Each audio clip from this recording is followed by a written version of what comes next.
हम जैसे कि जानते हैं कि one world religion already introduce हो चुका है।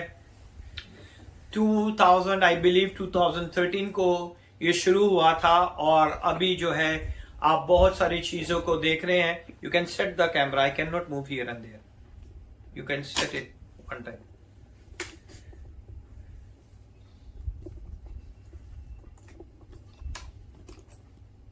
Okay. So we can see today our topic is Judaism and Christianity. और हम खुदावन का शुक्र अदा करते हैं इन दोनों खूबसूरत रिलीजन के बारे में, मजहबों के बारे में। आज हम खुदा के कलाम में से सीखेंगे कि खुदावन के कलाम में इन दोनों मजहबों के बारे में क्या लिखा हुआ है और खुदावन हमें क्या सिखाना चाहता है। Today we start from Jesus and we study the book of Hebrew. आज हम सिर्फ यीशु मसीह को देखेंगे और हिब्रू की किताब में से हम सीखेंगे कि खुदावन के कलाम में ये हिब्रू की किताब क्यों लिखी गई। Why there will be book of Hebrew is written in those days for which people, किन लोगों के लिए ये किताब लिखी गई। इब्रानियों की किताब, the book of Hebrew, we will learn it, the very important information, why they wrote, who is the writer, who is the author, and where it's going to be written, in which part of the land, and what they'll be specific for, और किन लोगों के लिए ये लिखी गई। The book of Hebrew present Jesus as the glorious one. अगर आप बुक ऑफ हिब्रू का, इब्रानियों की किताब का मुतालिया करेंगे, अगर आप उसकी स्टडी करेंगे, आप उसे पढ़ेंगे, तो उसमें यीशु मसीह सबसे अफजल आपको नजर आता है। Today we see the critical introduction of this book. आज हम इस किताब की बहुत ही ज्यादा क्रिटिकल इंट्रोडक्शन को देखेंगे जो कि समझ से बालातर है। हमें पता नहीं बहुत सारी चीजों का, आज हम उन चीजों को डिस्कस करेंगे, उन चीजों को सीखेंगे ताकि हमें पता चले कि बैकग्राउंड में ये बुक क्यों लिखी गई। Why the author has to be very urgency to write this book and why they will be write this book. We learn some background information. आज हम थोड़ा सा बैकग्राउंड में जाएंगे ताकि हमें पता चले कि बैकग्राउंड में ये किताब क्यों लिखी गई। Why they wrote this book, the book of Hebrew. कौन सी किताब है? The book of Hebrew. और इसमें हम देखेंगे बहुत सारी खूबसूरत चीजों को। We learn some background information, the why, where, when, what type of thing concern this book. इस किताब में क्यों, कब, कहां, और ये सारी चीजें हम देखेंगे कि इस किताब के अंदर ये सारी बुक्स, इस किताब के अंदर ये क्या ऐसी चीजें हैं जो खुदा के बंदा ने इसमें लिखी। The first Christian, the first congregation, the first scripture used to prove Christ was the Messiah. पहले ईमानदारों के लिए, पहले जो मसीह लोग थे उनके लिए, पहली जमात के लिए ये बड़ा मुश्किल था कि लोगों को कन्विंस करते कि मसीह जो है वो खुदावंद है, यीशु जो है वो मसीह है और यीशु जो है वो खुदावंद है। Was of course the Hebrew scripture, क्योंकि ये सारी चीजें जो उनके स्क्रिप्चर में, जो उनके कलाम में लिखी थी, उन्हीं को रिलेट करते हुए इस बंदा ने इस किताब को लिखा। And what do we call that scripture? It's a Old Testament. हम उन किताबों को क्या कहते हैं? ओल्ड टेस्टामेंट के नाम से हम उन्हें जानते हैं, जिसमें यीशु मसीह की सारी पेशन गोइयां की गई।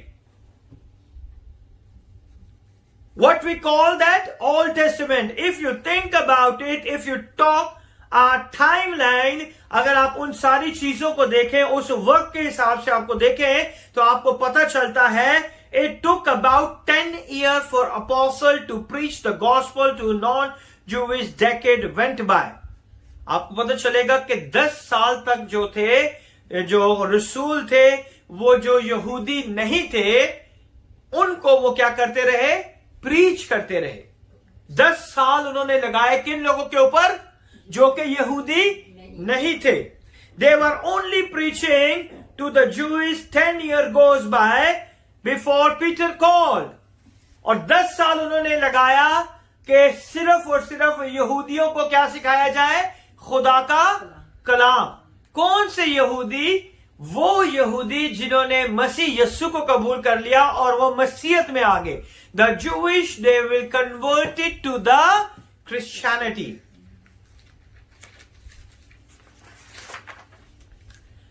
Peter, by the way, that's not because they were slackers or they refused. 10 साल उन्होंने इसलिए नहीं लगाए, इसकी ये वजह नहीं थी कि वो स्लैकर्स थे, वो सुस्त थे और उन्होंने खुदा के कलाम को रिफ्यूज किया था। उन्होंने कभी भी खुदा के कलाम का इनकार नहीं किया। They were thinking they are preaching the gospel to all the Jewish in the world. उन्हें यह लगता था रसूलों को कि उन्होंने किस जगह दुनिया में जहां जहां भी यहूदी लोग हैं, उन्होंने उनके साथ जाके क्या करनी है? मनादी करनी है, उन लोगों को खुदा का कलाम देना है। लेकिन खुदा के कलाम में in the we see the Acts chapter number 10, he goes to see the Cornelius and the Peter understand. जब 10वें रसूलों के अमाल के 10वें बाब में खुदावंद ने पतरस को बताया कि उसने गैर कौमों के लिए भी निजात का दरवाजा खोला है, तब पतरस को क्या हुआ? समझ आई कि खुदावंद यीशु सिर्फ यहूदियों के लिए नहीं बल्कि हर बने हुए इंसान के लिए आया है। Amen? Now in the first 30 years of Christianity, शुरू के 30 साल, मसीहत के शुरू के 30 साल, you could be the Hebrew Christian. वो जो शुरू के 30 साल थे, वो कौन से मसीह थे? जो हिब्रू थे। They are Hebrew from the lineage from Abraham. वो हिब्रू थे, यहूदी थे, जो कि मसीह के इस फॉलोवर में आ गए, इस जमात में आ गए। वो कौन थे? वो यहूदी थे, वो हिब्रू थे। You could be a Hebrew Christian and still practice your Jewish faith and tradition. वो मसीहत में तो आ गए, लेकिन वो आज भी 30 साल तक वो अपने उसी रस्मात को निभाते रहे। वो उसी तरह कुर्बानियां करते रहे, वो उसी तरह उन चीजों को करते रहे, क्योंकि वो अपने ईमान में आके यीशु को तो कबूल कर लिया, मसीह तो हो गए, लेकिन वो अपनी उन्हीं आदात के साथ काम करते थे। आज भी देख लें, अगर कोई गैर कौम से आता है, if anybody come from the gentile, he accept the Jesus Christ he as a savior, but still they will celebrate their own traditions also. They celebrate their own feast also. They are not totally cut off. वो आज भी जो भी मसीहत में आते हैं, वो आज भी वो क्या करते हैं कि अपनी उन रवायात को, अपनी उन ईदों को, अपनी उन रस्मात को निभाते रहते हैं। लेकिन वो बनते क्या है? वो जाते हैं मसीह में, but they are still continue worshipping, celebrating their own feast. Amen? Because the two religions were seen as a different from the something. यहां पे दो मजहबों के बीच में हम कुछ ऐसी चीजों को देखेंगे जो कि बहुत जरूरी है। The book of Hebrew is a very critical book in the Bible. ये किताब ऐसी किताब है कि जो बाइबल के अंदर, जिसमें बहुत सारी चीजें समझने की जरूरत है। Eventually, however, this becomes more difficult for the variety of reason. क्यों ये पूरी बाइबल के अंदर बहुत ज्यादा मुश्किल किताब है? क्योंकि इसके अंदर बहुत सारी ऐसी वजूहात पाई जाती हैं। First of all, the Jewish religion become more openly hostile towards Christianity. सबसे पहले हम देखेंगे कि जो यहूदियों का मजहब था, जो यहूदी लोग थे, उन्होंने ओपनली क्या कर दिया? मसीहत के साथ दुश्मनी शुरू कर दी। उन्होंने क्या किया? ओपनली मसीह लोगों के साथ क्या कर दिया? दुश्मनी शुरू कर दी। उन्होंने दुश्मनी की थी या नहीं? Come on, yes. आज हम सीखेंगे इन सारी बातों को। At the first they were well there the sect were here. पहले वो सोचते थे कि ये जो मसीहत है, ये यहूदियों की शाख है। they are thinking they are the people, this offshoot of Judaism, troublemaker and so forth. और वो ये सोचते रहे कि ये जो है यहूदियों में से निकली, क्योंकि यीशु मसीह क्या है, यहूदी खानदान में से था। तो ये वो समझते थे कि यहूदियों की एक शाख है मसीहत, लेकिन अब ये मसीहत के लिए क्या बन गई, वो उन यहूदियों के लिए मुश्किलें पैदा होना शुरू हो गई। But it was still the part of our Jewish religion. और वो ये सोचते रहे कि नहीं, ये मसीहत क्या है, यहूदियत का क्या है, एक हिस्सा है, एक शाख है। But eventually the Jewish began to serious harass the Christianity. और उन्होंने क्या करना शुरू कर दिया, हरासमेंट शुरू कर दी मसीहों के लिए। किसने की? गैर कौमों ने नहीं की, रोमन्स ने नहीं की, यहूदियों ने की। उन्होंने क्या कर दिया, उन्होंने यहूदियों ने मसीहों को मारना शुरू कर दिया, क्योंकि वो जो थे यहूदी मजहब के लिए क्या बनते गए, खतरा बनते गए। वो यहूदी मजहब के लिए एक खतरा बन गए। We know the simply by looking at the life of Paul और साउल। और हम इस बात को अच्छी तरह से जानते हैं कि पालूस रसूल, जिसे साउल के नाम से पहले जाना जाता था, वो जाता था और सरदारों से, कायनों से और गवर्नमेंट से परमिशन लेता था कि मुझे इन मसीहों को क्या करना है, मारना है। So he is a Jewish.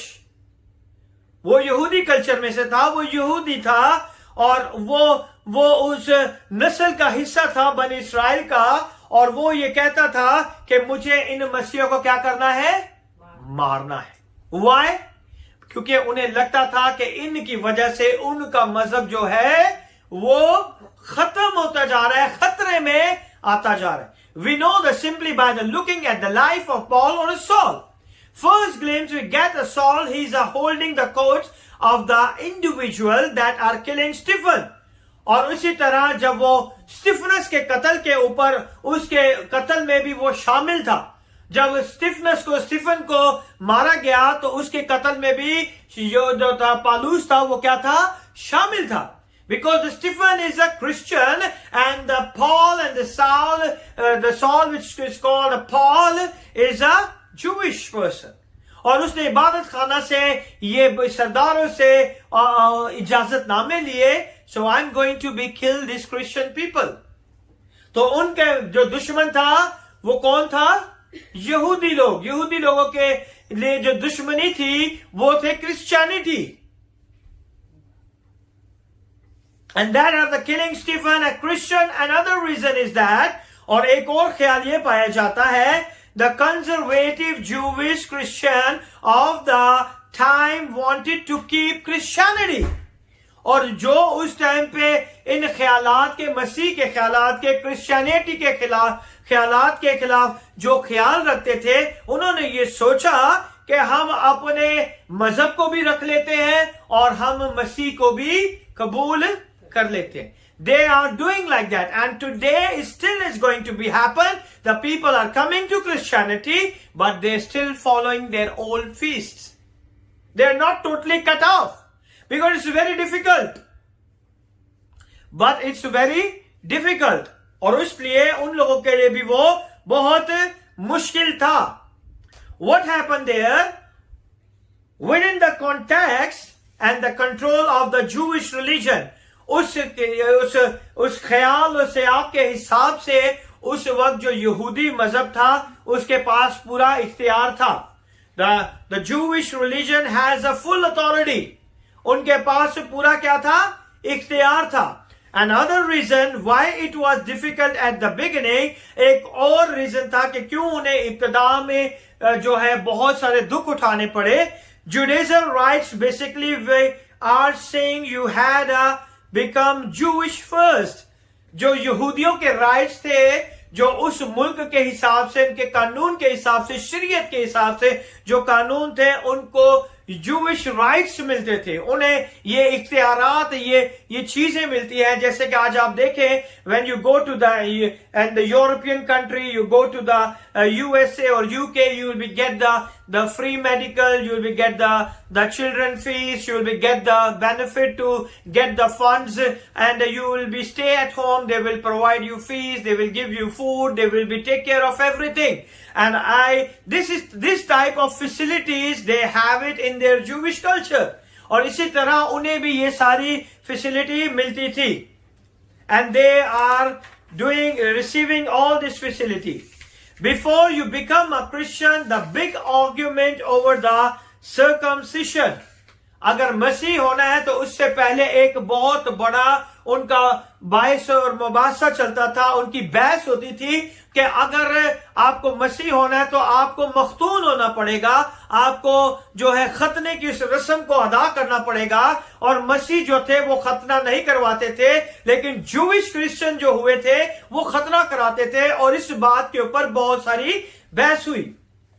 circumcising Jewish, it was a circumcised the Gentile. और उन्होंने कहा कि जब यहूदी लोग जो है जो मसीहत में आए हैं उन्होंने अपना खतना कराया है, तो क्यों नहीं जो गैर कौमों से मसीह में आते हैं वो भी अपने खतने की इस रस्म को पूरा करें. So there is a big argument for all this thing. If a Gentile wanted to be a Christian, he had to be circumcised and keep all the Jewish law and so on. उन्होंने कहा कि ठीक है, क्योंकि अगर हम मानते हैं कि मसीहत जो है वो जुडिज्म के अंदर की शाख है, तो सबसे पहला जो कानून है वो यही है कि हम खतना कराएं. और जितने लोग गैर कौमों से आते हैं मसीहत में वो भी अपना खतना कराएं, ताकि यहूदियों के उस कानून को, उस लॉ को जो खुदा ने उन्हें बख्शा है वो उसको पूरा कर सके. Then the third reason, the Roman persecution began. उस टाइम पे तीसरी जो उनको मुश्किल परेशानियों का सामना करना पड़ा वो ये था कि उस टाइम पे रूमी हुकूमत ने उन लोगों के ऊपर जुल्म सितम करना शुरू कर दिया. किन लोगों के ऊपर? मसीहों के ऊपर, क्रिश्चियनिटी के ऊपर. And Roman began making a distinction between two religion. और जो रूमी लोग थे वो दोनों के बीच के फर्क को जान गए और उन्हें पता चल गया कि ये एक नया मजहब क्या हो गया है, इंट्रोड्यूस हो गया है. और उन्हें इन दोनों के बीच के इम्तियाज का पता चल गया और उन्होंने क्या करना शुरू कर दिया. Originally the Roman had seen Christianity as a simple as a sect of Judaism. शुरू से वो ये समझते रहे कि जो क्रिश्चियनिटी है, मसीहत है, वो जुडिज्म का हिस्सा है और वो उसी में से निकली है. जब उन्हें पता चला कि ये टोटली डिफरेंट है तो उन्होंने मसीहत के ऊपर क्या करना शुरू कर दिया, जुल्म सितम ढाना शुरू कर दिया. Originally, the Roman had seen Christianity as a simple sect of Judaism. That was significant because in the Roman Empire, it's the time of Judaism. क्योंकि ये उस वक्त बहुत अहम चीज थी, इसकी बहुत अहमियत थी. जो जुडिज्म मजहब था इसकी बहुत सारी अहमियत थी उस रूमी हुकूमत के अंदर. At the time of Judaism was a legal religion. Rumi हुकूमत के अंदर जो रिलीजन, जो कानूनी तौर पे जो मजहब था वो जुडिज्म था. But not other religion. कोई दूसरा मजहब को वो नहीं मानते थे कि ये लीगल मजहब है. सिर्फ एक ही मजहब को उन्होंने लीगल मजहब करार दिया और वो कौन सा था? Judaism. Was a legal religion. You were allowed to practice Judaism but not other religion. उनको ये इख्तियार था कि वो अपनी इबादत कर सकते थे, उनको ये इख्तियार था कि वो अपनी रसूमात को अदा कर सकते थे, क्योंकि वही एक लीगल रिलीजन था उस वक्त के हिसाब से. They didn't get permission. और दूसरे मजहब को कोई भी परमिशन नहीं थी.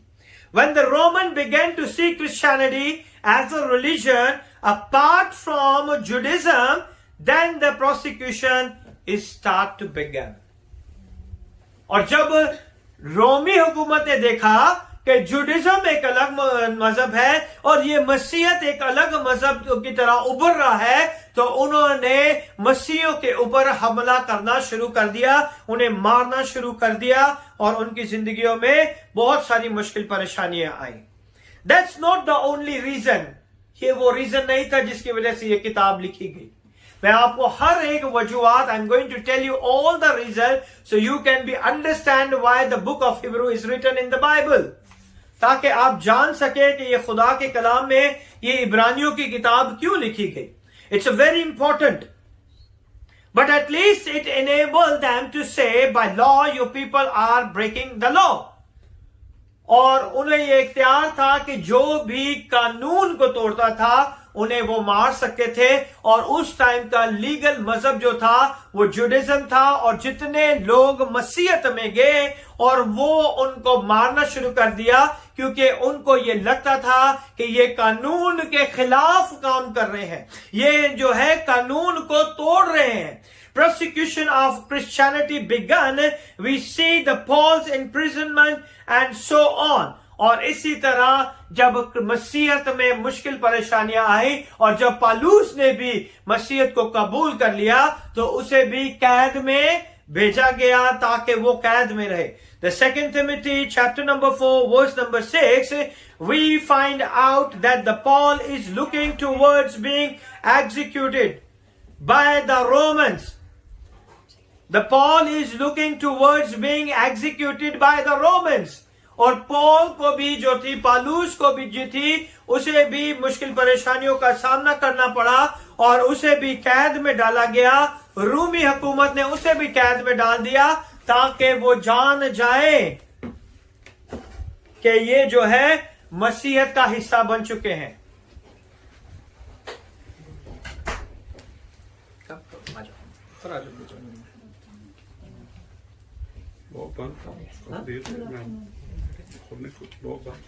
डोर बंद था, बेल कर दो, मैंने मैसेज भी भेजा था यहाँ पर।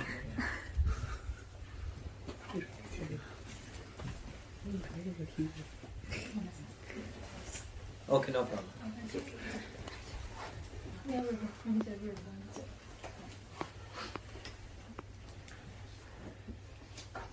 So if you'll be on time, so the door is open. So this is the first sign. 10 कवारियों वाला हिसाब हो गया आज। 5 अंदर आ गई, 5 के लिए डोर बंद हो गया। So don't be late. God bless you. So today we learn about the two religion, Judaism and Christianity. हम काफी हिस्सा उसका कवर कर चुके हैं। We will see how the God is going to be bless you with the remaining part. The Paul is looking toward being executed by the Romans. और पालूस को भी जो था रोमी हुकूमत ने क्या की, सजा देना शुरू कर दिया। उसको भी उसके जितनी भी चीजें थी उन्हें खत्म करना उसने शुरू कर दिया। So because of this pressure, many Jewish Christians were faced with the decision. और इसी प्रेशर की वजह से, इसी दबाव की वजह से बहुत से जो मसीह हुए थे, जुडिज्म में जो मसीहत में आए थे, उन्होंने क्या करना शुरू कर दिया, अपने आप को पीछे करना शुरू कर दिया। क्योंकि उनके मजहब में पहले तो ये प्रॉब्लम नहीं फेस करना पड़ती थी, लेकिन जब से वो मसीहत में आए हैं तब से उन्हें ये प्रॉब्लम फेस करना शुरू हो गई। Christians were faced with the decision to return to the old religion. और जो यहूदी लोग मसीहत में आए थे, उन सारी तकलीफों को, परेशानियों को देख के उन्होंने सोचा कि हम क्यों ना वापस अपने जुडिज्म में चले जाएं, अपने यहूदी मजहब में चले जाएं। To return to the old religion or to make a complete break.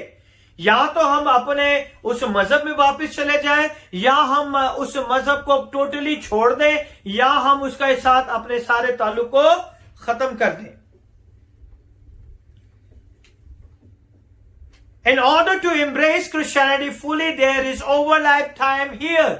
उस वक्त में मसीहत को कबूल करने का जो टाइम था, उस टाइम दो मजहब इकट्ठे चल रहे थे और दोनों मजहब में लोगों को यह मुश्किल हो गया था कि कौन सा मजहब जो है बेटर है उनके लिए। वो तो यहूदियत को छोड़ के मसीहत में आए, और जब मसीहत में आए तो उनकी जिंदगियों में मुश्किलें, परेशानियां, तकलीफें, बीमारियां आने शुरू हो गई और उन्हें मारना शुरू कर दिया। उनकी जिंदगी में बड़ी तकलीफें आने शुरू की। तो उस टाइम में वो ये सोचने लगे कि क्या हमने गलती तो नहीं कर दी कि हम यहूदियत को छोड़कर मसीहत में आ गए हैं।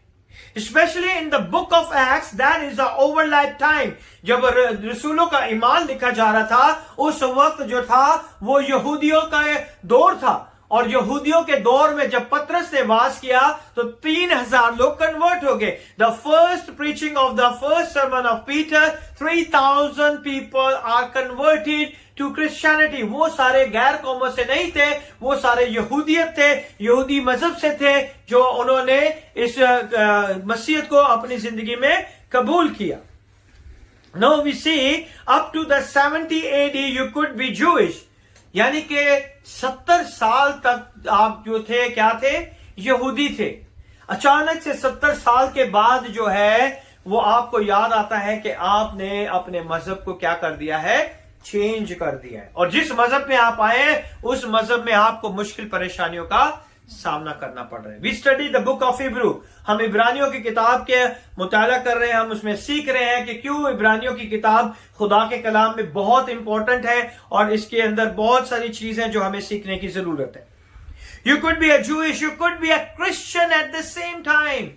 70 साल के बाद अगर आपको मसीहत में भी आना है तो आपको लग रहा है कि मैं यहूदी भी रहूं और मसीह भी रहूं। In the you can kind get it both ways and but eventually you had a pick one. आप ये सोच रहे हैं कि मैं दोनों मजहब के अंदर रहूं, लेकिन आपको ये नहीं पता आखिरकार आपको एक मजहब को चुनने के लिए फोर्स किया जाएगा, और आपकी अकल खुल जाएगी कि आप एक मजहब को चुनेंगे। So Jewish Christian no longer have it both way, as I said.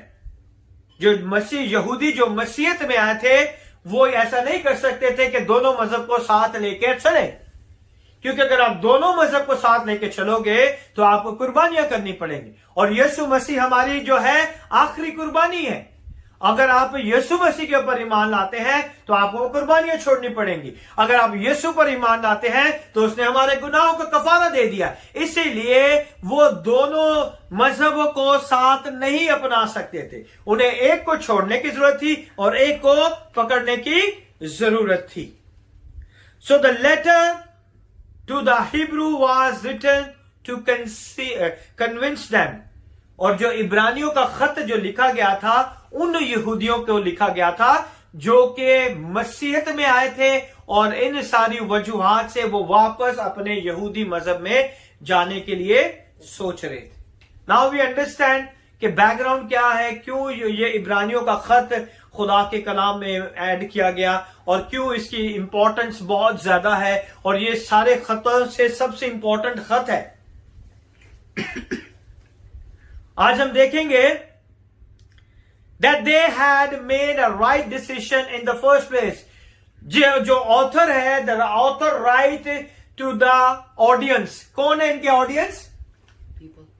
कौन सी ऑडियंस है जिसको ये खत लिखा जा रहा है? अभी मैंने आपको बताया, ज्यूडिश पीपल, यहूदी पीपल जो थे, जो यहूदियत से ताल्लुक रखते थे, जो मसीहत में आए थे, उन ऑडियंस को ये खास तौर पे इब्रानियों को ये खत लिखा जा रहा था कि इब्रानी जो थे, इब्राहिम जो था वो इब्रानी था, ठीक है।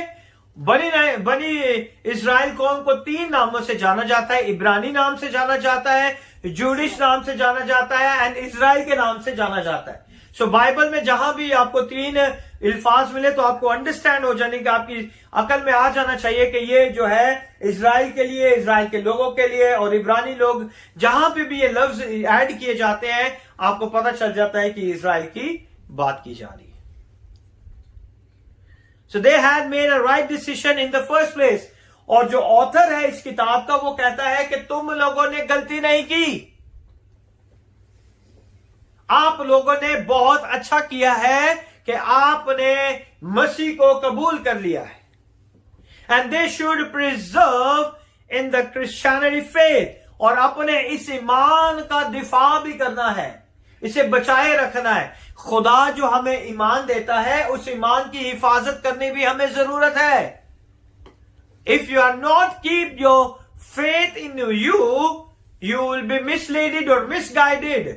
जो फेथ आपको दिया गया है उस ईमान का दिफा भी करना हमें जरूरी है।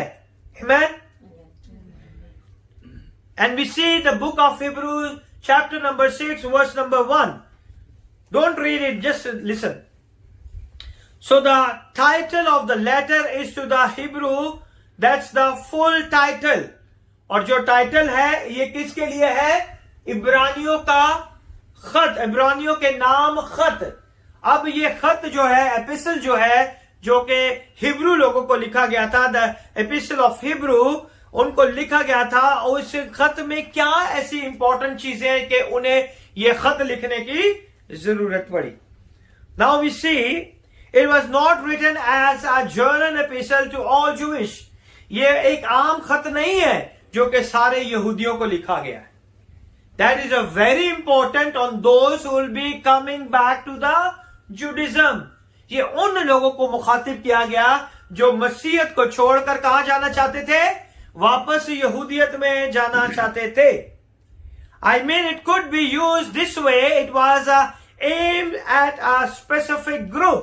आप कह सकते हैं कि ये खत एक खास गिरोह को लिखा गया, इस खास लोगों को लिखा गया जो कि अपने ईमान से फिरने के लिए तैयार हो गए कि अब जो है हम मसीहत पर ईमान नहीं रखेंगे, हम वापस अपने उसी मजहब में चले जाएंगे। And the author was planning to visit read about in Hebrew. और जो ऑथर है जिसने ये लिखा है, और उसके बारे में हम देखेंगे कि वो इब्रानियों के बारे में पूरी मालूमात रखता है।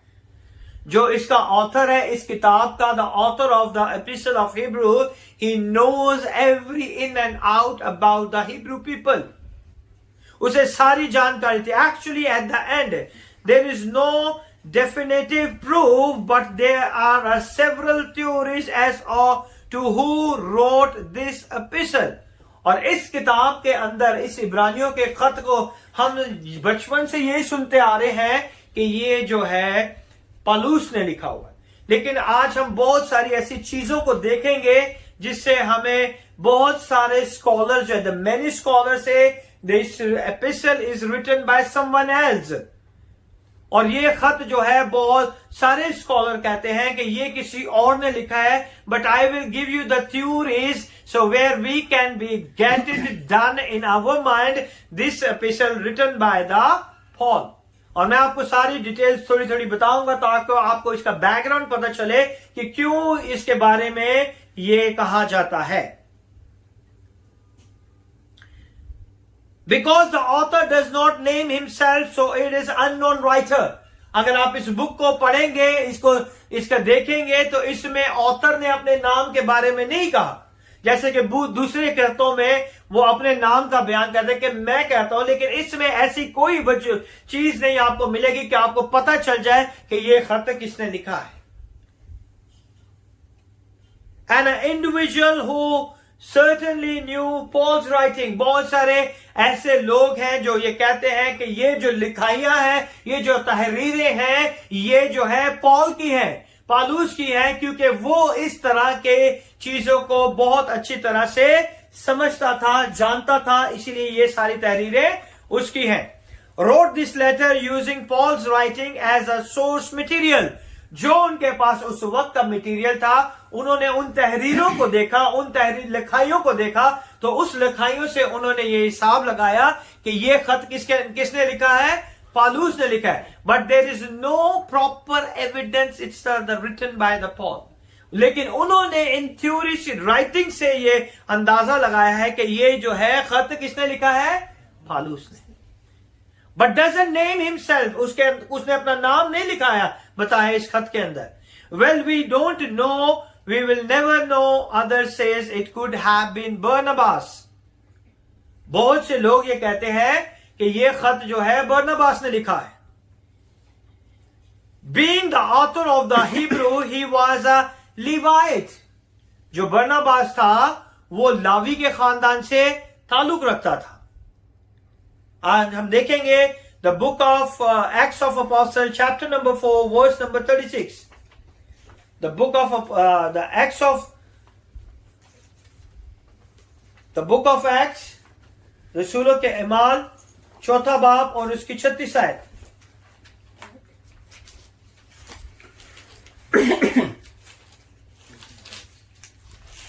Verse number 36।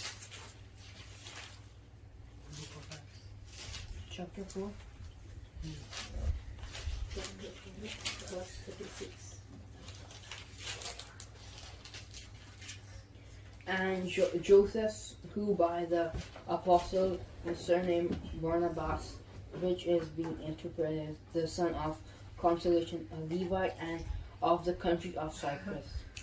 ये तो पढ़ा लिखा आदमी था. They thinks there is a very educated people and he knows about the Levite rules. उसे कहानत की सारी चीजों के बारे में पता था, इसीलिए वो सोच रहे थे कि ये जो है खत किसने लिखा है, बारनबास ने लिखा है, ताकि वो, क्योंकि वो इन सारी चीजों को जानता है. So he was familiar with the Jewish ritual. वो जो है वो जूइश के जितनी भी रस्मात हैं उनके बारे में वो अच्छी तरह से जानता है, इसीलिए इस किताब का लिखने वाला बरनबास है. और बहुत से लोग इस बात को, स्कॉलर इस बात को कहते हैं कि ये उसने लिखा है, but there is no final says. ये हतमी नहीं है कि इसे हम कहें कि उसी ने लिखा है, but I will give you the thought of the scholars. बहुत सारे आलम जो है वो इस बात को इस तरह से पेश करते हैं. ओल्ड टेस्टामेंट कस्टम्स, बिकॉज वो जो है पुराने अहदनामे की सारी चीजों को जानता था, क्योंकि उसका ताल्लुक कहां से था, लावी के खानदान से था, जो कहानत का काम करते थे. Now you understand. He wrotes the Greek. He wrote Greek since he came from Cyprus. और वो क्या लिखता था, यूनानी जुबान लिखता था, और क्योंकि वो साइप्रस से आया था. वो कहां से आया था, साइप्रस से आया था, और वो यूनानी जुबान को लिखना जानता था, इसीलिए वो समझे थे कि ये खत जो यूनानी जुबान में लिखा गया है ये बारनबास ने लिखा है. He was not known, however, from his scholarity. और वो ये नहीं जानते थे कि ये किसने लिखा है, लेकिन उसकी लिखावट की वजह से, उसके इल्म की वजह से वो ये सोचते थे कि ये खत किसने लिखा है, बारनबास ने. He was the kind of a man of action and his epistle according to Greek scholar. और ये जो था खत जो है एक स्कॉलर ने लिखा हुआ है. जब इसका मुताला किया जाता है तो पता चलता है कि इसके अंदर जो चीजें बताई गई हैं वो आम नहीं है, बहुत ही खास इंफॉर्मेशन इसमें बताई गई है. और ये किसी आम लिखने वाले की काम नहीं है, ये किसी बहुत ही माहिर स्कॉलर के काम है जिसने ये सारी चीजें लिखी हैं. was a very high quality of language. इसके अंदर जो जुबान और जो तहरीरें इस्तेमाल की गई है वो बहुत ही हाई क्वालिटी की इस्तेमाल की गई हैं. Very high level of writing. Other thinking Apollos may have been the writer. और कुछ लोगों का यह ख्याल है कि अपोलोस जो है उसने ये लिखा है, क्योंकि वो भी इसका स्कॉलर हो सकता है, क्योंकि he was a Greek scholar. Apollos जो था वो कौन था, ग्रीक का स्कॉलर माना जाता था. ग्रीक का स्कॉलर था फ्रॉम अलेक्जेंड्रिया. वो अलेक्जेंड्रिया से था और वो ग्रीक का क्या था, स्कॉलर था. और इसीलिए जो इसके अंदर लिखाइयां लिखी गई हैं वो किसी आम आदमी की नहीं, एक स्कॉलर की राइटिंग है. He was a orator. He was a well versed in the Old Testament. और अपोलोस जो था उसे पुराने अहदनामे का बहुत ज्यादा इल्म था और उन्हें सारी चीजें याद थी, और वो एक अच्छा तकरीर करने वाला उस्ताद था. ऑरेटर कहते हैं तकरीर करने वाला उस्ताद, जो अच्छे तरीके से वाज करता हो, जो अच्छे तरीके से क्या करता हो, वाज करता हो. He was a well versed in the Old Testament. और वो क्या है, वेल वर्स था, उसे सारी चीजें याद थी पुराने अहदनामा की. Also well versed in the Paul's writing. और उसे बड़ी अच्छी तरीके से जो पालूस की लिखाइयां थी उनकी भी पहचान थी, क्योंकि वो क्या था, एक ग्रीक स्कॉलर था. ही is a Greek scholar. Paul writing, he was well known in the church. उसे पालूस की लिखाइयों का पता था कि पालूस किस तरह अपने कलाम को बयान करता है और किस तरह वो चीजों को बताता है, वो इन सारी चीजों को जानता था. He respected by the other apostle. और दूसरे जितने भी रसूल थे उसकी क्या करते थे, इज्जत करते थे अपोलोस की, क्योंकि वो क्या था, एक स्कॉलर था. I guess the case against him is again he doesn't name himself. अगर अपोलोस ने ये लिखा होता तो वो अपने नाम को जरूर बयान करता. तो इसमें हमें यह भी पता चलता है कि ये जो खत है वो अपोलोस ने भी नहीं लिखा, हालांकि वो ग्रीक का एक बहुत बड़ा स्कॉलर था. उसकी सारी चीजें हमें पता चलती हैं. He doesn't name himself, and also there is no other writing that exists from his hand. और उसकी कोई भी ऐसी लिखाइयां खुदा के कलाम में नहीं मिलती जिससे इस बात का मौजरा किया जाता कि ये खत जो अपोलोस ने लिखा है. तो ये हमें यहां पे इसकी सारी इंफॉर्मेशन मिलती है कि ये भी जो है हिब्रू के खत का राइटर नहीं है. The popular theory, Paul the Apostle himself wrote it. और जो भी पालूस की तहरीरें थी जो उसने लिखाइयां लिखी है वो बहुत मशहूर थी, और उन्हीं से इस बात का जायजा लिया जाता है कि ये खत जो है वो पालूस ने लिखा है, हालांकि इसमें उसने अपने नाम को मेंशन नहीं किया. He was familiar with the Old Testament with the gospel. और पालूस जो था वो पुराने अहदनामे को बहुत खूबसूरती जानता था. वो बहुत खूबसूरती से पुराने अहदनामे को जानता था, क्योंकि उसने शरीयत का सारी जो थी बातें कहां से सीखी. उसका उस्ताद था, कौन था उसका उस्ताद? पालूस का उस्ताद कौन था? Come on, Gamaliel. वो उसका उस्ताद था और उसने उसे सिखाई थी. और पालूस अच्छी तरह से यहूदी मजहब को जानता था और अब वो मसीहत को भी अच्छे तरीके से जान गया.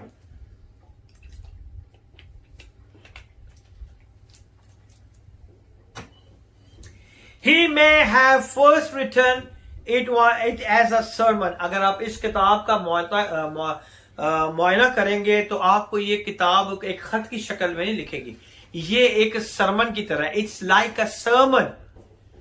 ये जो खत है इसे इस तरह बयान किया गया जो कि आप आज सरमन की तरह सुन रहे हैं, इसी तरह इस खत को एक सरमन की तरह बयान किया गया और बाद में इसे लिखा गया. ये क्या है? एक वाइज की तरह है, एक सरमन की तरह, एक पैगाम की तरह है. तो ये बहुत इंपॉर्टेंट है कि हम इसे जान सकें. There are lot of suggestion that this was originally an oral presentation.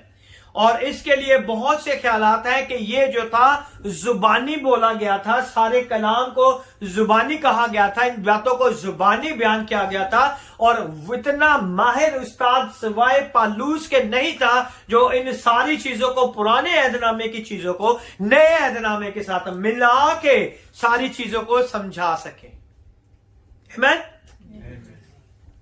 But it was an oral presentation that then was written down. पहले ये मुंह से बयान किया गया था, जैसे मैंने आपको कहा कि ये जो था क्या था, एक सरमन की शक्ल में था और फिर उसे जो था दोबारा लिखा गया. All early church father concluded that was written by Paul. और जब जो पुराने फादर थे और जो काहिन थे उन्होंने इस बात का जायजा लिया कि ये जो था पालूस ही ने लिखा है. किस तरह उन्होंने जायजा लिया?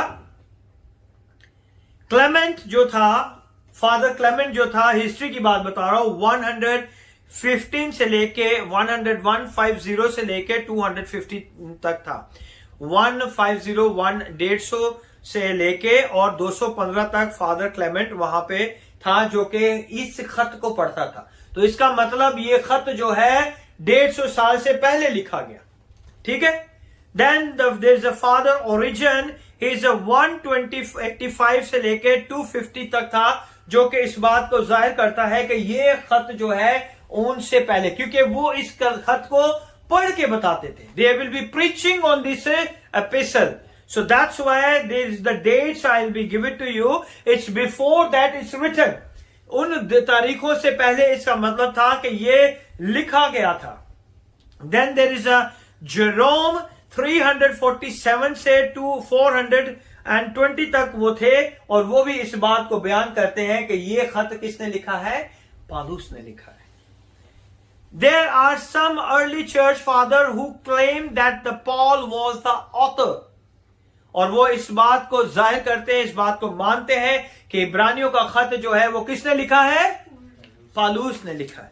हमने सारी इंफॉर्मेशन को लिया है और हम जो है इस इंफॉर्मेशन के साथ इस चीज को सीख रहे हैं कि ये जो है, this is not a sermon, today is not a sermon, today is a teaching.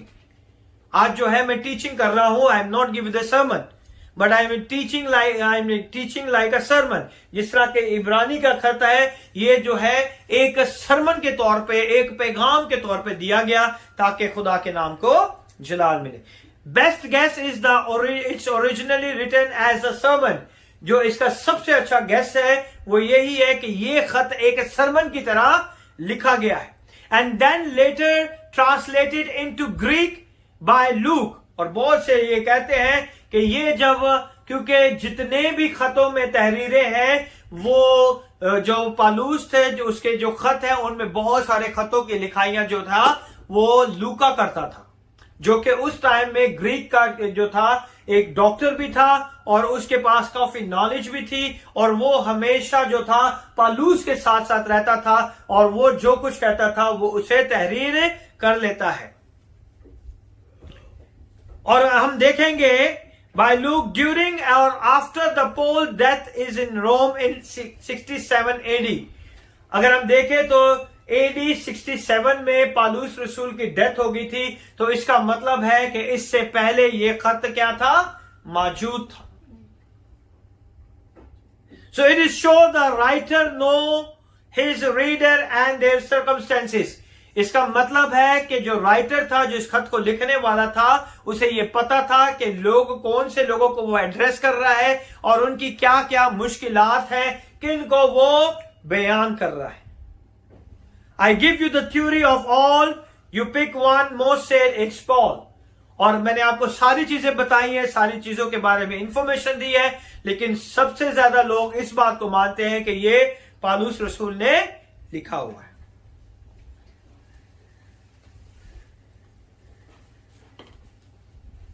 The author also known the Timothy, he was well versed in the Old Testament, also the temple ritual.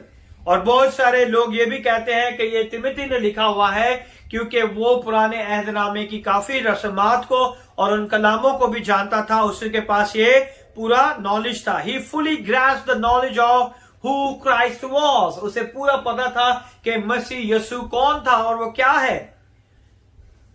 And he was an excellent writer, he knows about.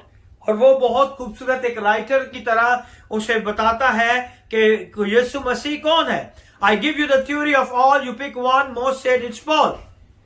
When it was written 96 AD, the Clement who was a bishop of Rome, Clement जो था, जब वो bishop रोम का bishop बन गया 96 के अंदर, he quotes from a Hebrew. तो 96 में वो कोट करता है हिब्रू के इस लेटर में से। So it's definitely before 96। इसका मतलब है 96 से पहले ये खत क्या था? मौजूद था। 96 AD we have a church leader quoting from in 70 AD, यानी कि वो कोट कर रहा है हैकल जो तबाह हुई थी वो 70 में हुई थी। AD 70 में हैकल बर्बाद हो गई थी। जो यहूदियों की हैकल था, जो टेंपल था, वो AD 70 के अंदर क्या हो गई थी? मसमार हो गई थी। तो इसका मतलब है कि ये 70 से भी पहले लिखा गया है।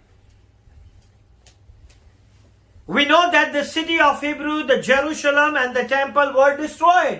AD 70 के अंदर जो रोमन गवर्नमेंट थी उन्होंने खत्म कर दिया, यहूदियों के इस हैकल को तबाह कर दिया और यरूशलेम को उन्होंने तबाह कर दिया by Roman armies. And since Hebrew deal with the temple ritual at length, और वो अभी भी जो थे वो क्या करते थे? यहूदी जो थे अपनी सारी रस्मात को जो हैकल के अंदर की जाती थी उसे करने के लिए कोशिश करते थे। Strongly suggest it's written before 70 AD, और बहुत से लोगों का यह मानना है कि ये खत जो है 70 की दिहाई से पहले पहले लिखा गया है। And also when the writer of Hebrew, it's talking about the work of priesthood. जो राइटर है यहां पर इब्रानियों की किताब का, वो जो है कहानत के बारे में बहुत खूबसूरती से क्या कर रहा है? बयान कर रहा है. He talks about it in the present tense. वो किस तरह बात कर रहा है, जब आप इसे पढ़ेंगे तो आपको पता चलेगा कि वो मौजूदा दौर के बारे में बात कर रहा है. He talk about the present tense. In 33 to 60 AD in Hebrew, chapter number 2, 3, 4 and 13, chapter number 13 verse 7, the writer speaks about of the leader of the church. अगर आप ये सारे बातों का बाब को आप पढ़ेंगे, इब्रानियों के खत को, उसका दूसरा, तीसरा, चौथा और उसका 13वें बाब की 7वीं आयत तक, तो आपको पता चलेगा कि जो इब्रानियों का मुसन्नफ है वो लीडरशिप के बारे में क्या कर रहा है, चर्च की लीडरशिप के बारे में बात कर रहा है. किसके बारे में बात कर रहा है, चर्च की लीडरशिप के बारे में. Example, and passed on through the death in the beginning no leader only apostle. अगर आप शुरू से खुदा के कलाम का मुताला करेंगे तो आपको पता चलेगा कि चर्च के अंदर कोई भी लीडर नहीं था. सिर्फ चर्च के अंदर कौन थे, रसूल थे जो कि खिदमत करते थे. रसूल थे, वो क्या करते थे, खिदमत करते थे. The church evolved and developed, began to have a structure of elders or deacons. आज हम एल्डर और डीकन को बहुत नॉर्मल समझते हैं, और लेकिन खुदा के कलाम में जो एल्डर्स थे उस टाइम पे, जो आज तो हम अगर जिसको कोई काम नहीं आता ना, हम कहते इसको एल्डर बना दो. या घर जब चर्च में कोई भी आदमी बहुत परेशान कर रहा है तो कहते इसे एल्डर बना दो. उस टाइम में एल्डर वो नहीं थे. एल्डर उन लोगों को कहा जाता. The Elder was those people who teach and preach the congregation. ये खास लोग थे जो खुदा के कलाम को सिखाते थे. दे इज कॉल्ड द एल्डर. आज के एल्डर क्या है चर्च में, जो कोई काम नहीं करता उसे एल्डर बना दो, या जो कोई चंदा ज्यादा देता है उसे एल्डर बना दो, जो इंसान दाया की ज्यादा देता है उसे एल्डर बना दो. पहले ऐसे एल्डर नहीं थे. What I learned from my teacher, I explain it to you. जो मैंने अपने उस्तादों से सीखा, मैं आपको वो सिखा रहा हूं, वो बता रहा हूं ताकि आपको सही तालीम मिले और खुदा के नाम को जलाल मिले. आमीन. So his reference to elder that have died and gone on a mean that okay he must be the right thing. और उसे ये पता चलता है कि ये सारी वो चीजें हैं जिससे उन्हें पता चलता है कि पहले जमाने में सिर्फ जो क्या थे, रसूल थे, और उनके बाद बुजुर्ग थे, उनके बाद निगहबान थे, उनके बाद चरवाहे थे. ये 3 डेजिग्नेशन आपको खुदा के कलाम में मिलती है. पहले कौन है, बुजुर्ग है, फिर निगहबान है और चरवाहे हैं. ये चाहे एक ही शख्स हो सकता है, लेकिन एल्डर जिसे हम एल्डर कहते हैं, जिसे खुदा के कलाम में उर्दू में बुजुर्ग कहा गया, वो खुदा के कलाम की तालीम देते हैं. आज एल्डर क्या करते हैं, आज के एल्डर क्या करते हैं, वो तालीम नहीं देते, हम उसे एल्डर बना देते हैं, है ना. At least the generation or two after 33, most scholars put the writing of this between 63 to 69. और बहुत सारे ऐसे स्कॉलर हैं जो ये कहते हैं कि ये खत जो है 63 से 69 के बीच में लिखा गया है. ये खत कब लिखा गया है, 63 के बीच में से 69 के बीच में ये खत लिखा गया. Because the temple is still standing and functioning. क्योंकि खुदा की हैकल अभी भी तैयार थी. खुदा की हैकल जो थी, जो हैकल इजराइल में थी, वो कब मसामार हुई, 60 नहीं, अभी तो मैंने आपको बताया 70 एडी में. 70 एडी में वो क्या हुई थी, इज डिस्ट्रॉयड. वो यरूशलेम जो था तबाह कब हुआ, 70 में. तो ये खत जो था 70 से पहले लिखा गया. It's written in 63 to 69 AD. Because the temple is still standing and functioning. क्योंकि हैकल जो थी वो तब भी वहां पे मौजूद थी. And there was been a time for a few generation of Christian leader that have been development in church. और वहां पे बहुत सारी एक नई नस्ल वहां पे खुदा के घर में आके जो थी वहां पे खुदा के काम को करना शुरू कर दिया. The purpose and the approach of Hebrews. उनका पर्पस क्या था, इब्रानियों के लिए उनका पर्पस क्या था, उनकी अप्रोच क्या थी, उनके ज़हन में क्या था उनके लिए. The purpose is encouragement. The purpose is encouragement, किन लोगों के लिए इंकरेजमेंट थी? वो यहूदी लोग जो मसीहत में शामिल हुए, जब उनके ऊपर सारी तकलीफें आई, मुश्किलें आई, परेशानियां आई, तो वो परेशान हो गए। उन्होंने कहा कि हमने तो गलत फैसला कर लिया, अब हमें वापस यहूदियत में जाना चाहिए। तो इसलिए उनके इंकरेजमेंट के लिए खुदावन के कलाम में ये इब्रानियों का खत ऐड किया गया, जो कि उन मसीहों के लिए, उन खास ग्रुप के लोगों के लिए जो बैकस्लाइड होना चाहते थे यहूदियत की तरफ, मसीहत को छोड़कर। The purpose is encouragement. In Hebrew chapter number 13 verse number 22, he say, read it. हम इसे पढ़ेंगे ताकि हम खुदा के कलाम को जान सके अच्छी तरह।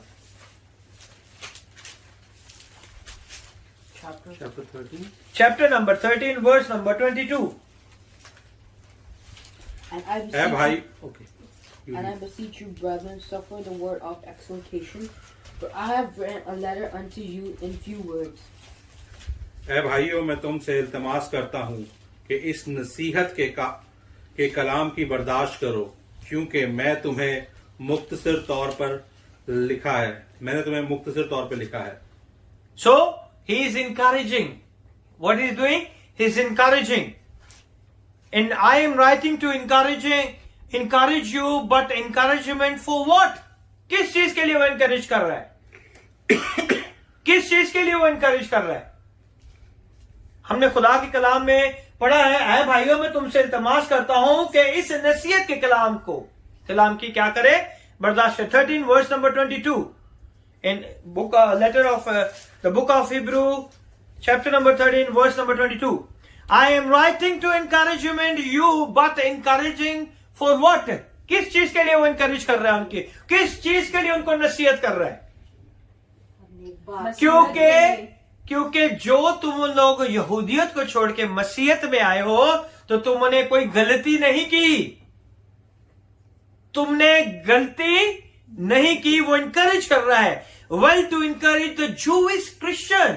वो किन्हें इंकरेज कर रहा है? उन यहूदियों को जो मसीहत में आगे थे, who were wavering in their faith, जिनका जो ईमान था वो क्या होता जा रहा था? डगमगा रहा था कि हमने यहूदियत को छोड़ दिया है, मसीहत में आगे हैं, तो कहीं हमने गलती तो नहीं कर दी। अब उनके ईमान के डगमगाने की वजह से खुदा का बंदा जो है इस खत को उन लोगों के लिए लिखता है कि तुमने गलती नहीं की। उन्हें इंकरेज करता है कि तुमने गलती नहीं की। Wavering their faith and contemplating a return to Judaism and encouragement to remain faithful to Christ. वो उन्हें कहता है कि गौर करो कि तुमने गलती नहीं की, जुडिज्म में जाने के लिए अपने आप को तैयार ना करो, बल्कि वो कहता है कि अपने उस ईमान की हिफाजत करो जो मसीह यस्सु पर है। आज हमें अपने ईमान की क्या करना है? हिफाजत करनी है, जो हमने मसीह यस्सु पे रखा हुआ है। They were discouraged by the persecution, क्योंकि वो मायूस हो गए थे। किस वजह से?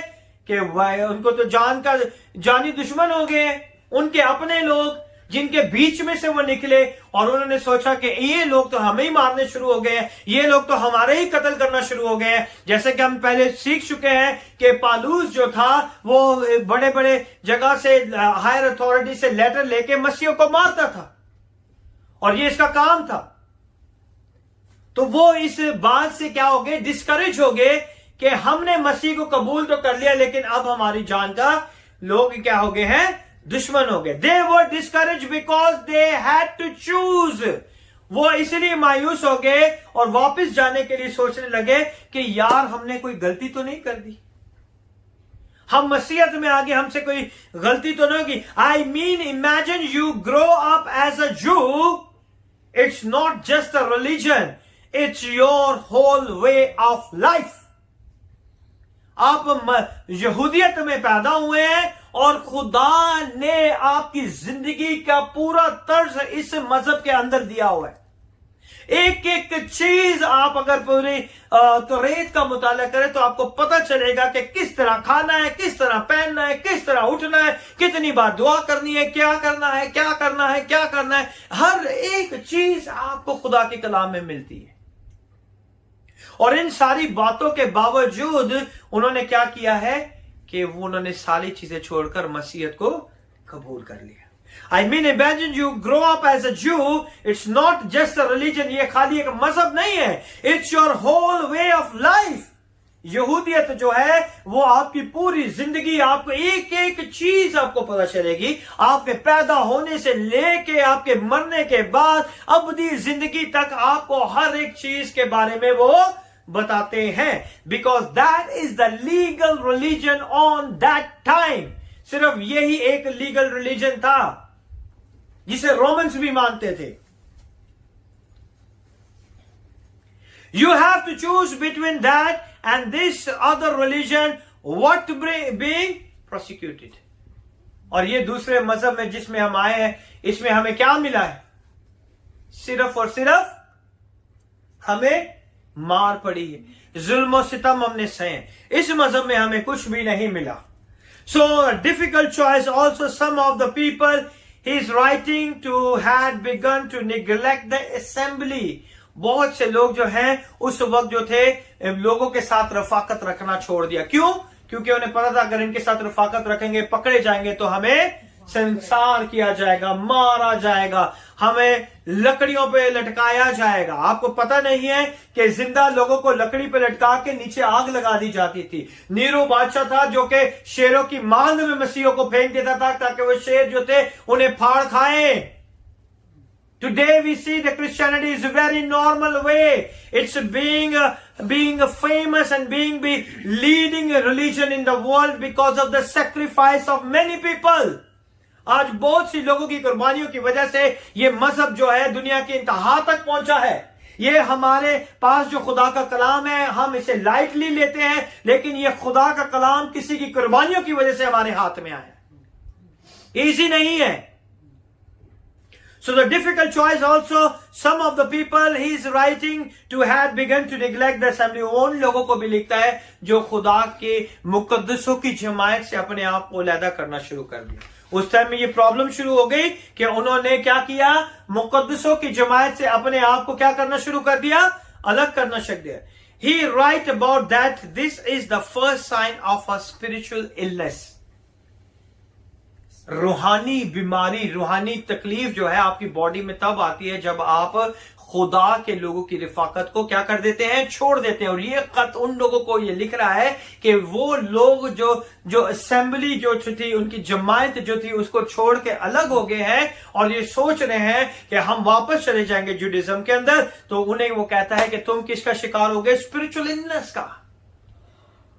तुम क्या हो गए हो, स्पिरिचुअल इलनेस का क्या हो गए हो, शिकार हो गया। People stop coming to worship the Lord.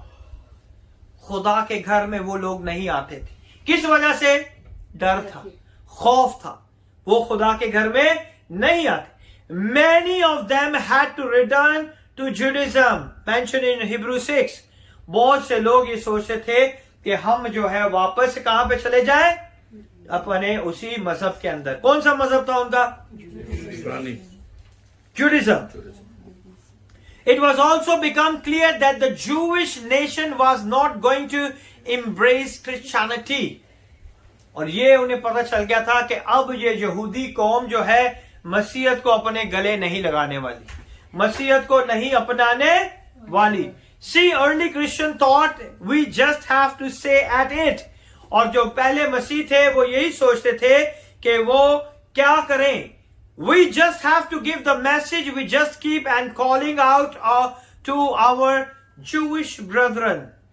वो ये कहते थे कि हम अपने मसीह भाइयों को बुलाएं और उनके साथ बात करें, रिफाकत रखें। Eventually they will get it. और आखिरकार उसके समझाने के बाद वो लोग क्या थे, वो लोग क्या हुए? Mansa, come and sit here, don't distract. कब?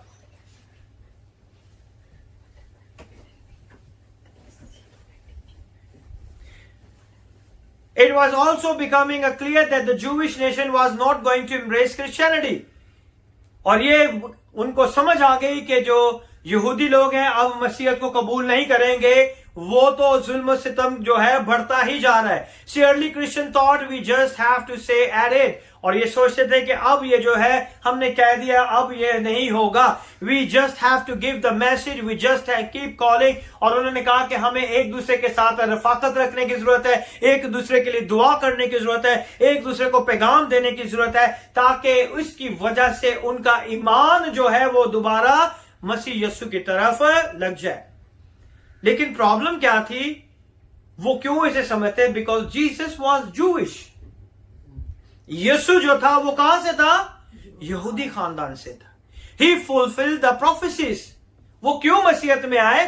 क्योंकि उन्हें लगता था कि जो नबूवतें की गई उन सारी नबूवतों को किसने पूरा किया है? यीशु मसीह ने। We got the miracle. उन्हें पता था कि हमने क्या देखे, अपनी आंखों से मौजज़े देखे हैं जो उसने दिखाए हैं। We got the resurrection. उसके जी उठने के को भी हमने अपनी आंखों से देखा है, तो उसे तो नहीं झुठला सकते हम। 2, 3, 4 decades later they still haven't come over।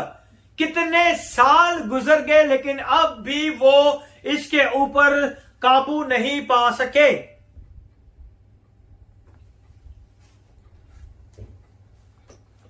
They began thinking to themselves, this is a lost case, a Jewish or a Jewish Christian। तो वो ये समझते कि हम हार गए, या तो हम यहूदी रहे या यहूदी मसीहत में आ जाए। अब हम किस तरह पहचाने जाते हैं? अब वो जूइश नहीं पहचाने जाते, वो कहते हैं जूइश क्रिश्चियन, यानी कि दो मजहबों के अंदर वो पहचाने जाते हैं। They thought the Gentiles were going to become the majority in the church। अब जो थे यहूदी ये सोचने लगे कि हमारी तो कोई हैसियत नहीं रही चर्च के अंदर, कलीसिया के अंदर, क्योंकि गैर कौम जो है वो हमसे ज्यादा जो है मसीह पर ईमान ला रहे हैं और दिन ब दिन वो ही बढ़ते जा रहे हैं। गैर कौमों से क्या होता जा रहा है? चर्च बढ़ता जा रहा है। Because the majority in the church is a gentile. गैर कौमें जो मसीह यीशु पर ईमान ला रही थी उनकी वजह से क्या होता जा रहा था? बढ़ता जा रहा था। We have a congregation of a certain culture. जैसे हमारे हर कॉन्ग्रीगेशन के अंदर बहुत सी ऐसी रस्में होती हैं जो डिफरेंट तरीके से हम अदा करते हैं। And all of the sudden another culture begins to move. अब उनका अपना एक कल्चर था यहूदियों का, अब उससे हटकर एक और नया कल्चर ने जन्म ले लिया है। वो कौन सा है? मसीहत ने जब बढ़ना शुरू कर दिया तो दूसरे मजहब को क्या होना शुरू हो गया? यहूदियत को खतरा शुरू हो गया कि हमारे मजहब की अब कोई वैल्यू नहीं रहेगी, है ना? They began to move into the area one culture and one another they were afraid of, they shouldn't be। और उन्हें डरने की जरूरत नहीं थी, लेकिन फिर भी उनके अंदर क्या हो गया? खौफ आ गया कि ये एक नए तरह की तहजीब शुरू हो गई, नए तरीके की रस्मात शुरू हो गई है ना?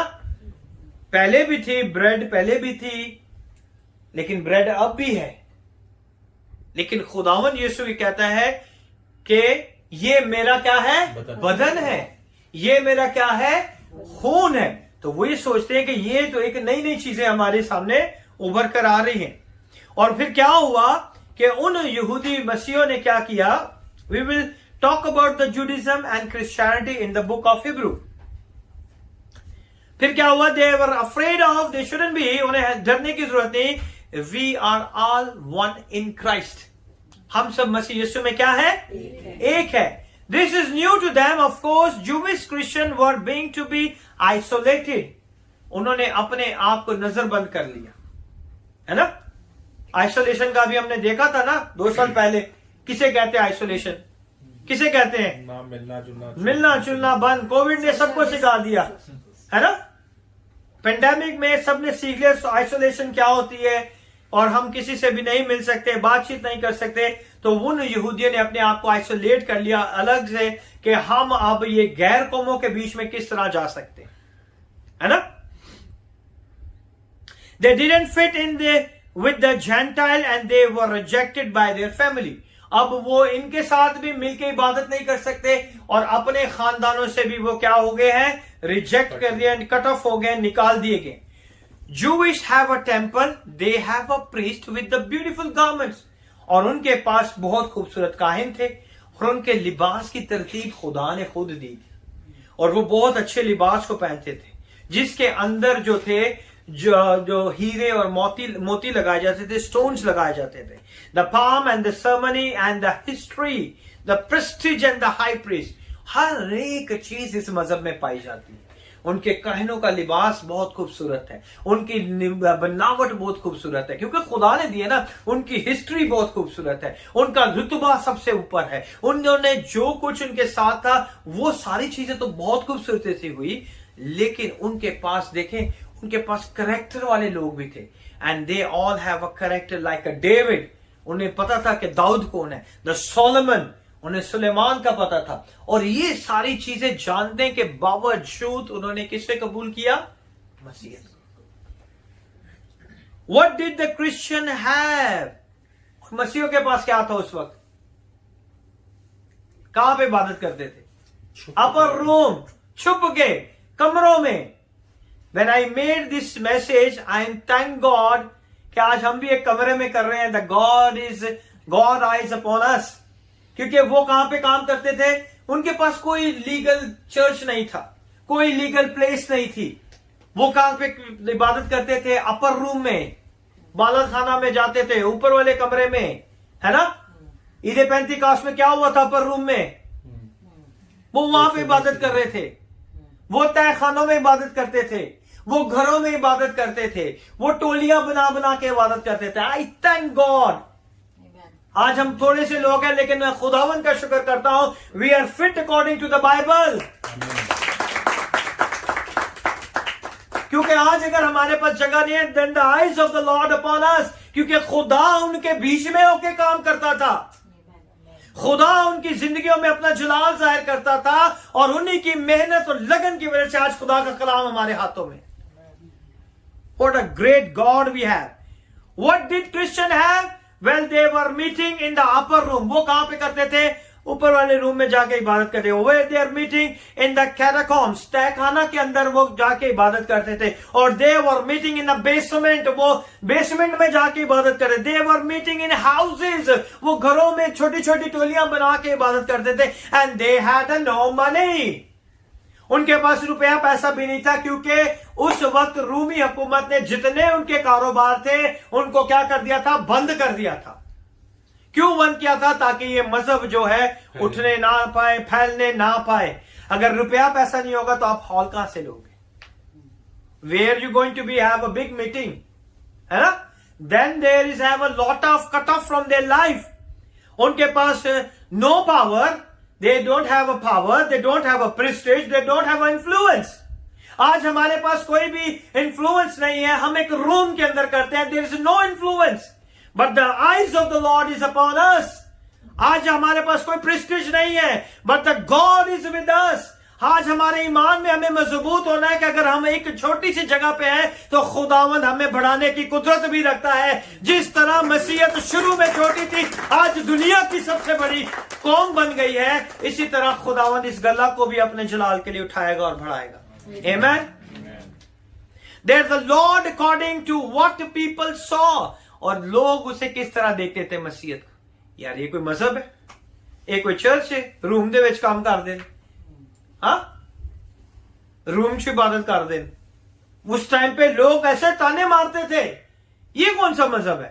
तहखाने में काम कर रहे हैं और छोटा से रूम में 10-15 लोग बैठ के दुआ कर रहे हैं, और बेसमेंट में बैठ के दुआ कर रहे हैं। ये किस तरह की जो है एक मजहब है? ये तो कोई मजहब नहीं हुआ, है ना। और जो उनका मजहब था, जो उनका स्टैंडर्ड था, जो उनके हाई प्रीस्ट थे, जो उनके काम थे, वो तो खुदावन ने दिए थे ना। And now what they see, what people saw, they had to begin executed as a criminal। और लोग उसे किस तरह देखते थे कि इन्हें मार दे, है ना। उनकी जानों का उनको फिक्र पड़ा था। वो कभी इधर भागते होंगे, कभी उधर भागते होंगे। जस्ट इमेजिन, है ना। आपको पता ना कि अगर ब्लास्फेमी लॉ किसी पे पाकिस्तान में लग जाए तो क्या हाल होता है उस शख्स का।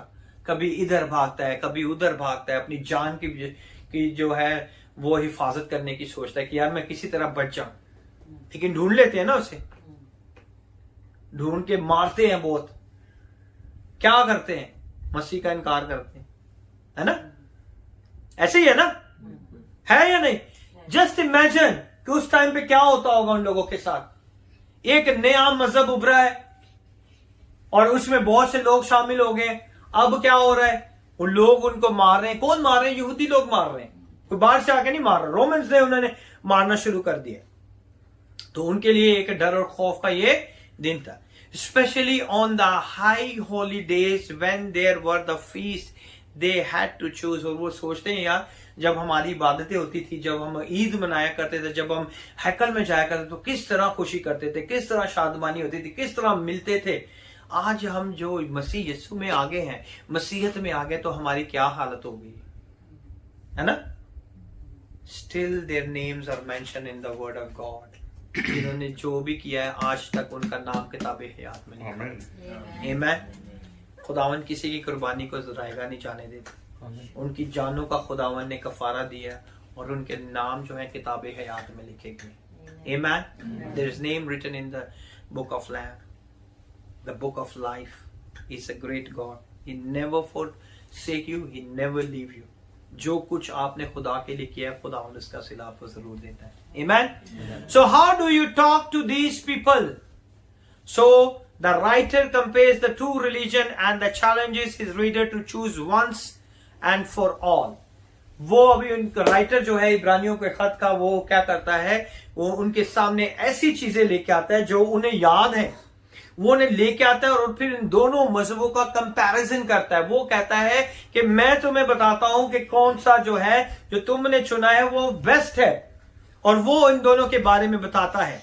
वो क्या बताता है कि मसीहत जो है वो यहूदियत से सुपीरियर है, वो उससे ज्यादा पावरफुल है। ये खुदा के कलाम में लिखा हुआ है, मैं नहीं कह रहा। In the epistle he compares Jesus to various important future of the Jewish religion.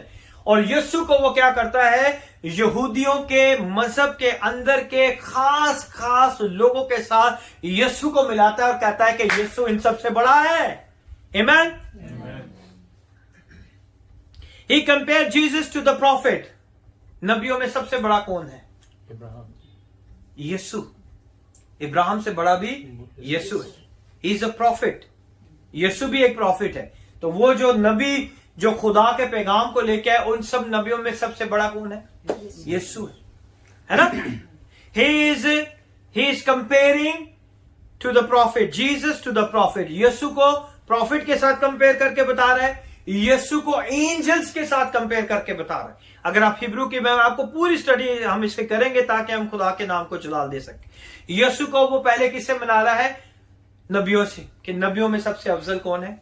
यीशु है ना?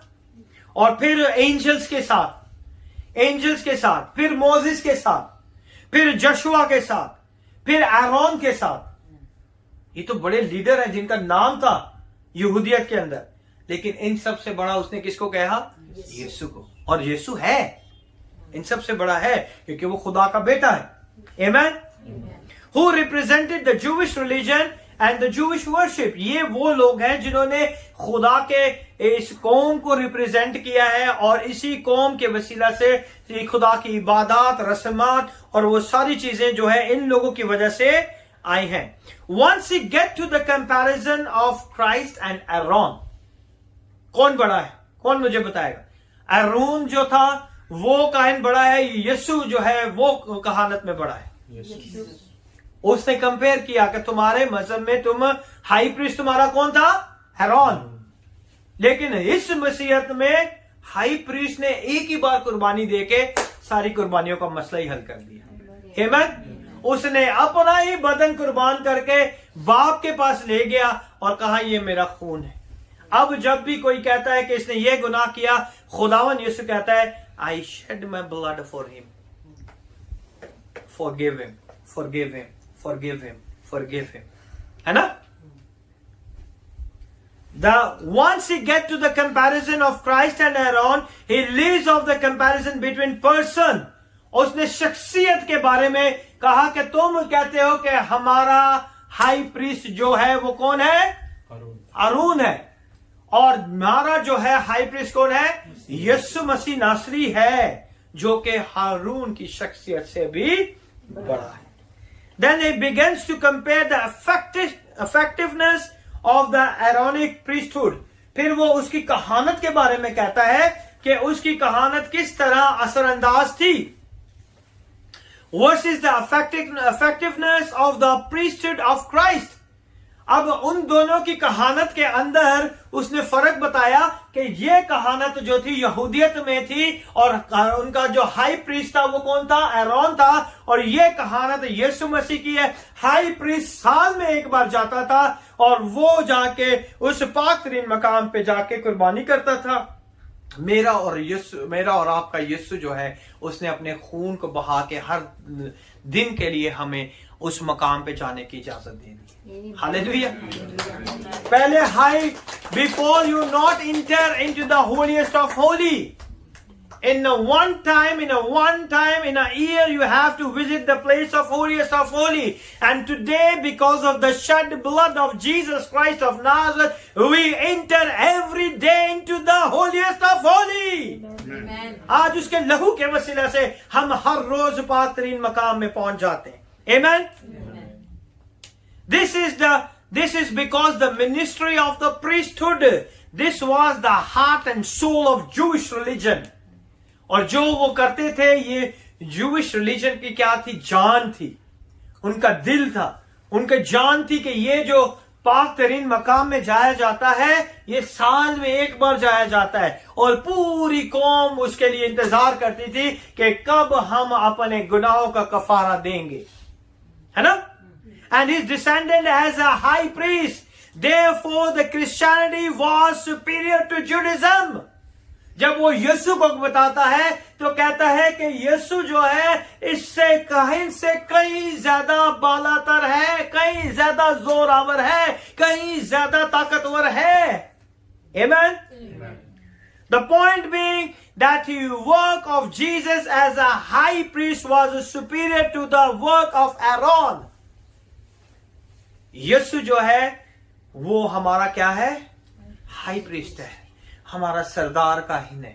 उसने एक ही बार उस पाक तरीन मुकाम में जाके अपने लहू को, अपने बदन को पेश किया बाप के आगे और सारी कुर्बानियों को खत्म कर दिया. आज हमें कुर्बानियों की जरूरत नहीं है. We don't have to do the sacrifice. He sacrificed himself for our sake. उसने अपने आप को मेरे और आपके लिए कुर्बान कर दिया. Amen? Amen. When people say to you, oh, it's not a polite to compare religion, अगर बहुत से लोग कहते हैं कि हमें मजहबों के साथ ऐसा नहीं करना चाहिए, but I am not doing that. It is the Bible which we are learning today what the Paul is written about all these things. And you should say a bad thing about other religion. हम किसी मजहब के बारे में कोई भी bad things नहीं कह रहे. हम इस चीज को सीख रहे हैं कि कहानत का काम जो कि एरोन का था और यहाँ पे यीशु मसीह का है, तो इन दोनों में किसने ज्यादा फजीयत हासिल की है, किसने ज्यादा बरकत और किसने ज्यादा मकाम हासिल किया. हम इस चीज को सीख रहे हैं. Well, you know what the whole book of Hebrew is comparing? Religion and showing the superiority of one religion over the other.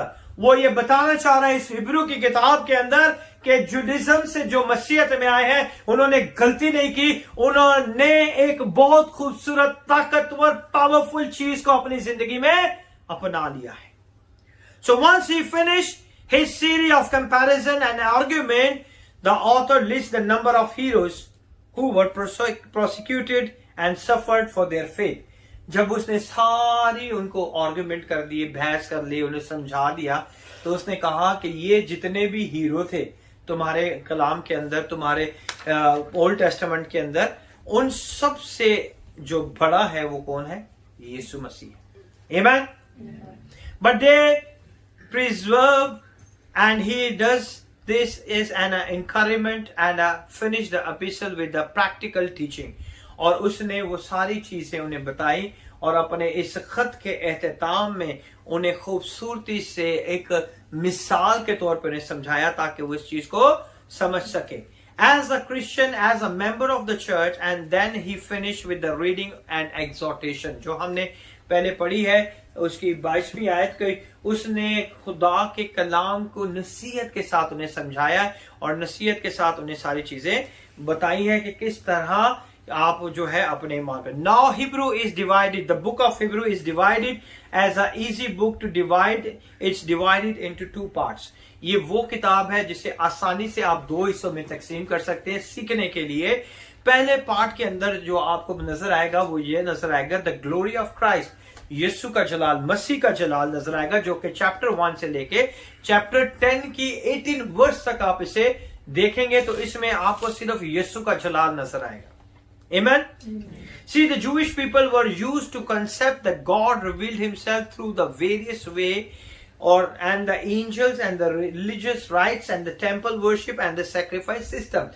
वो ये कहते थे, जो यहूदियत थी, जो यहूदी कौम थी, वो ये कहती थी कि खुदा ने अपने आप को हम पे इसलिए इस तरह से जाहिर किया है, कभी लोगों के वसीला से, कभी फरिश्तों के वसीला से, कभी जो है रस्मात के वसीला से, कभी जो है इबादत की वजह से, कभी हमें कुर्बानियों के सिस्टम की वजह से। हम किससे जान गए हैं? खुदा को जान गए। ये उनको खुदा के जानने का एक तरीका था कि उन्होंने खुदा को किस तरह जाना। They knows the God through the people, angels, religious rites, temple worship and sacrifice system.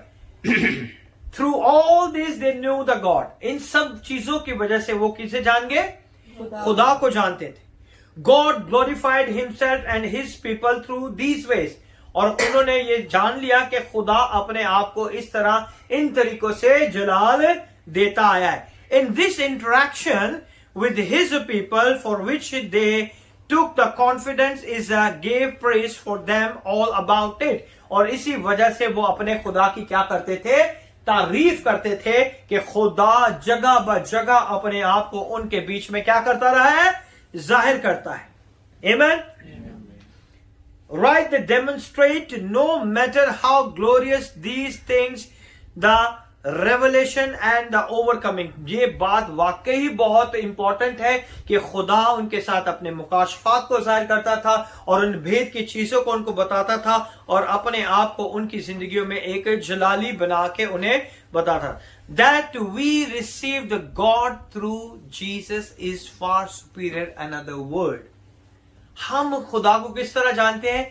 मसीह यस्सु में हम खुदा की पहचान को जान गए। वो किस तरह जाने थे? वो अपने इन सिस्टम की वजह से जाने थे, इबादत की वजह से, वर्शिप की वजह से, इन सैक्रिफाइस की वजह से। हम कैसे जानते हैं खुदा बाप को? यीशु मसीह की पहचान।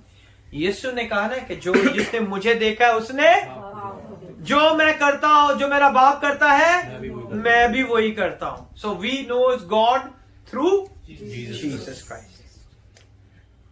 सो हम उन रस्मात से भड़कर चीज से जो है खुदा को जानते हैं। वो कैसे जानते थे?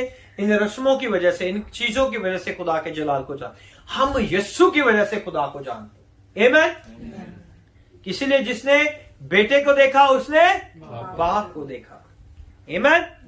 If you think you know God through the prophet, through the sacrifice system and through the law, if you think you know God through those things are nothing compared to Jesus. ये चीजें यीशु के आगे कुछ भी नहीं। अगर इन वजह से आप खुदा को जानते हैं तो ये वजह जो है कुछ भी नहीं है कि खुदावन यीशु को जानने के लिए आपको, खुदा बाप को जानने के लिए आपको खुदावन यीशु को जानना जरूर है। How you will know God? Through Jesus Christ. For the first 10 chapters, the writer demonstrate how Jesus is more glorious than the prophet, angel, Moses, Aaron, and David, and Solomon, and every one of them. The Jesus Christ is the more glorious. Amen? वो कहता है कि इन सबसे बड़ा जो है जलाली जो है वो मेरा और आपका यीशु मसीह नासरी है। खुदा इस कलाम के वसीला से बरकत दे। हम इसे नेक्स्ट संडे दोबारा कंटिन्यू करेंगे ताकि हम और चीजों को सीख सके और यीशु के नाम को जलाल मिले। God bless you.